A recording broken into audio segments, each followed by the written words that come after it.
प्रभाग क्रमांक 14 राखीवमधून गरीब, उपेक्षित, वंचित व शोषित घटकांसाठी सातत्याने कार्यरत असलेले सामाजिक कार्यकर्ते श्री हितेश विश्वास कांबळे यांनी आपली उमेदवारी दाखल केली आहे।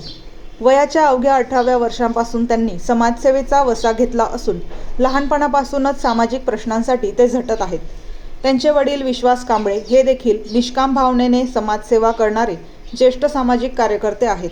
कोणतीही पदाची अपेक्षा न ठेवता त्यांनी समाजासाठी काम केले असून त्याच संस्कारातून हितेश कांबळे घडले आहेत। गेली अनेक वर्षे ते उपेक्षित, वंचित, शोषित पिढी तसेच सर्व जाती धर्मातील समाजासाठी काम करत आहेत।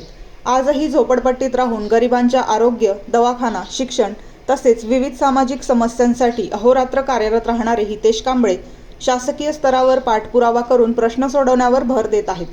खडकाली येथील स्थानिक रहिवासी असलेल्या कांबळे यांनी यंदाच्या पंचवार्षिक निवडणुकीत मतदारांचे आशीर्वाद मिळवून महापालिकेत जनतेचे प्रश्न प्रभावीपणे मांडण्याची संधी मिळावी अशी भावनिक विनंती मतदारांकडे केली आहे।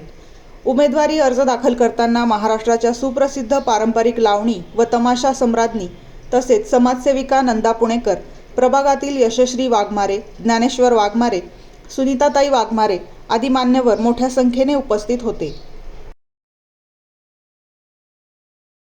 क्रमांक 14 मधून राखीव मतदारसंघातनं आम्ही माझा मुलगा उमेदवारी करत आहेत हितेश विश्वास कांबळे।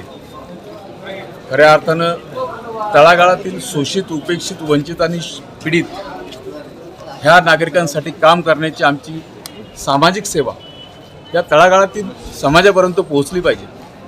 त्यामध्ये लाईट असेल, विद्युत असेल, पाणी असेल, गटार असेल, मेलेली जनावरे असतील आणि काही अनेक समस्या नागरिकांच्या असतील त्या सोडवण्यासाठी आम्ही पुढाकार घेतला।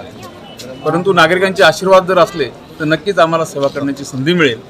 नागरिकांनी आम्हाला आशीर्वाद द्यावेत जेणेकरून आम्ही चांगलं काम आणि निस्वार्थीपणे काम करण्याची सेवा आम्ही गेल्या 40 वर्षापासून करत आहोत आणि 40 वर्षाच्या काळात आम्ही कोणत्याही याला बळी न पडता आम्ही निस्वार्थीपणे आजही मी झोपडपट्टीत राहतो, 10 बाय 10च्या खोलीत राहतो।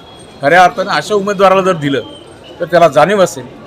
तर मी सगळ्या नागरिकांना प्रभाग 14 मधल्या विनंती करतो की त्यांनी आम्हाला एक संधी द्यावी आणि आम्हाला आशीर्वाद द्यावे, माझ्या मुलाला आशीर्वाद द्यावे अशी आपल्या चरणी हात जोडून विनंती करतो।